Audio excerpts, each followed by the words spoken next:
All right, guys, this is Crazy Kev here, and I'm here with my man Christian Bobe. Christian, how we doing, my man? I'm good, brother. How are you? I'm doing good, man. And Christian, I mean, you're coming off a big win. I mean, talk to us a little bit more about that matchup, and what's maybe next for you here.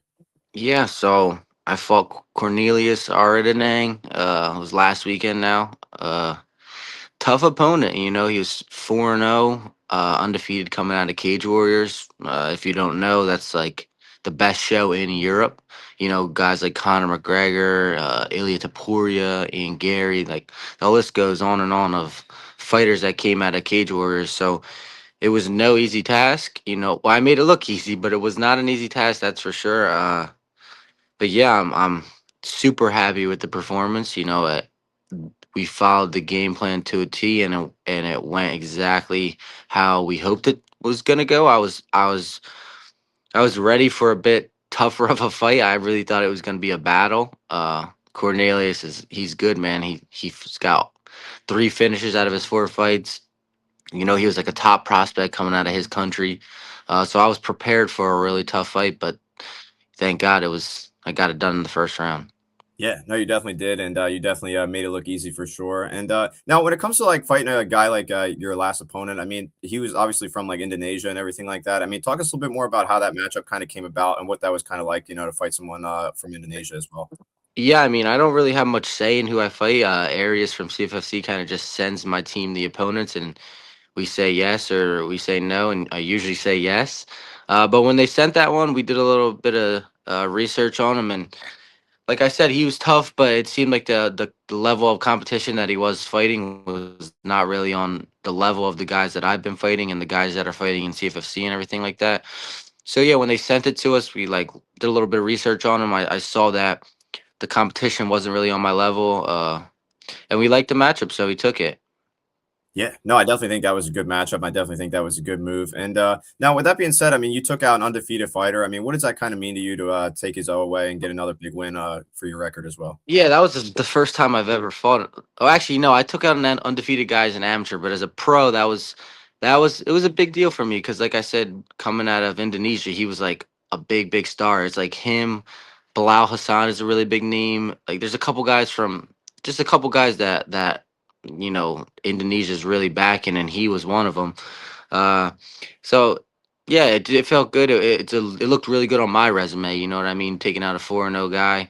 But at the end of the day, it doesn't mean much. It doesn't mean much until I get into the UFC. So whoever they continue to put in front of me, whether they're undefeated or not, I'm gonna go out there. I'm gonna try and finish them, and I'm gonna keep climbing my way to the UFC.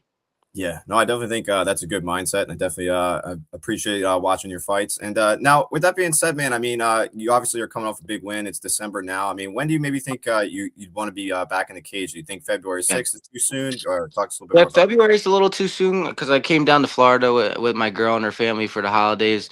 Uh, So February is a little too soon. I wanted to enjoy these last 2 weeks, especially I put in like a 10-week camp for that last one. So, I spent a lot of time in the gym. I spent a lot of time working hard, and I wanted to come down here and just enjoy the holidays and enjoy the win. And I did. I had a great time down here. But March, I want to fight. They have a card March 27th in Atlantic City. Ideally, that's when I fight. Yeah, if I could fight then, and if I could fight one more time before summer, I think I'm in a good position to get into the contender series or get into the UFC by the end of 2026, early 2027. So yeah, that's my plan. Yeah, no, I definitely think that's a good goal and good mindset. And now, with that being said, man, I mean, you mentioned you think like end of 2026 or end of 2027, you can maybe get the call. I mean, how many more wins do you think that would maybe take and for you to get that call? I think if I keep finishing, man, I think it can come a lot sooner than expected. Right now, I'm 3-1. I have three finishes. I think if I get one or two more finishes, I could be fighting for that CFFC title.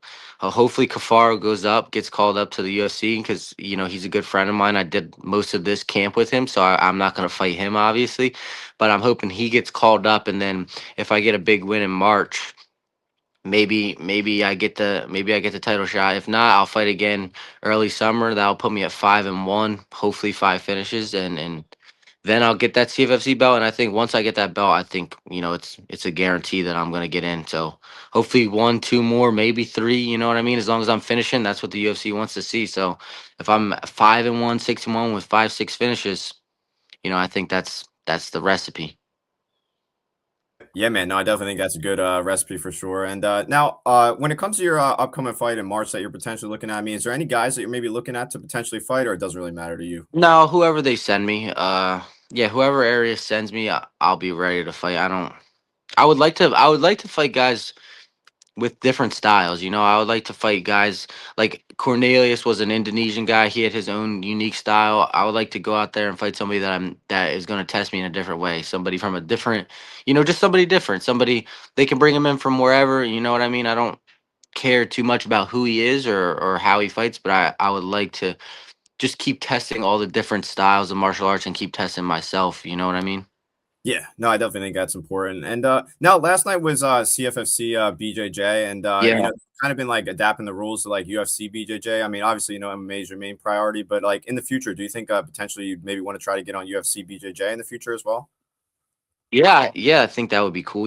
If I could just I mean, I'm a martial artist at the end of the day, you know what I mean? And if I can just compete in any martial arts and if I can go against the best guys in all of the martial arts, I'd be down for sure. I think having a match on UFC BJJ would only benefit me, I think it would build my brand in the jiu-jitsu community, not just in the MMA community and the jiu-jitsu community could see that MMA fighters, in my opinion, MMA fighters have the most exciting style of jiu-jitsu. They're not gonna really be pulling guard. They're gonna be kind of top pressure heavy and trying to smash people. And I think that's what people want to see. Versus some people like the leg locks and stuff like that, the pull and guard. But I think the casual fans would rather see somebody on top, kind of smashing somebody and taking their neck versus all the leg stuff. Yeah, no, I definitely would agree. Even me, that like try to tune in a little bit more. I definitely would rather see that as well. Yeah. And now another thing I was curious about as well too. I mean, obviously, with your grappling, I mean, you've obviously beat a couple UFC vets. I mean, what did that kind of do for your confidence? To get some big wins over UFC vets before you obviously make it to the big show. Yeah, I mean, anytime you can kind of compete and go and be a good person, it boosts your confidence. But then you beat somebody in the UFC, and they're supposed to be the best martial artists on the world. The UFC fighters, obviously, it's fighting, so it's not jiu-jitsu, but that's the top of the sport. The UFC is the top martial artist in the world. So for sure boosted my confidence. Beating Dennis. Dennis he's a savage. He's a savage in the UFC, and I was able to choke him out pretty easily.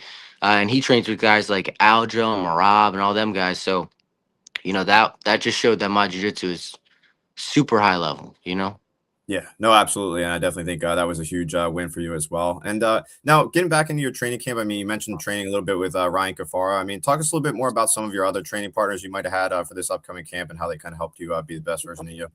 Yes, Ryan, I trained with him a lot. I have a teammate named Aziz. I don't know how to say his last name if I'm being honest with you, but he fought on the road to UFC. He's from Tajikistan. I think he's like 21-7.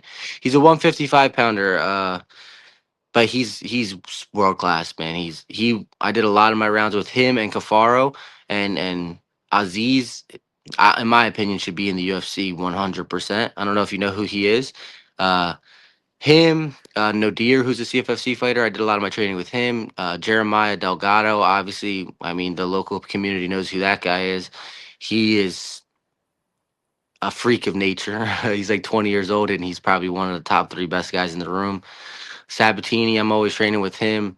But yeah, I would say most of the camp was with Aziz and Kafaro, and they definitely, I 100% feel I leveled up this camp, like noticeably different than any of my past fights. I felt I jumped a level this one. Yeah, no, definitely. I definitely think you've been constantly improving. And now speaking about like constantly improving, I mean, obviously, you fought a really tough guy in like Shaun Stant, who like the CFFC president thinks is like potentially even like the future and everything like that. He's said a lot of good things about him. What do you kind of think about like fighting a guy like him, and then how you kind of grown since that fight? Yeah, I mean that was a battle. That was a true battle, and that's an experience that you can really only get in that moment. I'll never feel that unless I go through that, if that makes sense. And yeah, Stan's good. He's super unorthodox. I think that I hope we can run that one back. I really do. I have a lot of respect for him. I have a lot of respect for that fight and that moment that experience that I went through.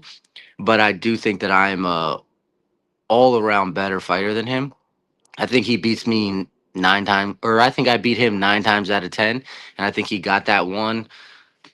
Yeah, but he's for sure he's a warrior, man, and I have a lot of respect for him. But I think I'm the future, and I think that yeah, I think we can run that fight back if we if that's what CFFC wants, if Rob wants. I'm here for it, and maybe for the belt. You know, he's 3-0, I'm 3-1. Maybe we both get one more fight, and then we run that one back for the CFFC featherweight world title. Yeah, no, I definitely think that would be a pretty exciting one for the title for sure. And I definitely felt like almost like a pre like UFC matchup as well too. A Yeah. lot of times. So Yeah, I mean it was a crazy fight, bro, and I about had him out of there a couple times, and you know things didn't go the way that they should have. But I know if we fight again, man, I know in my heart that I'm a better fighter than him, and yeah, I like I said, I respect him, but I'll be happy to run that one back.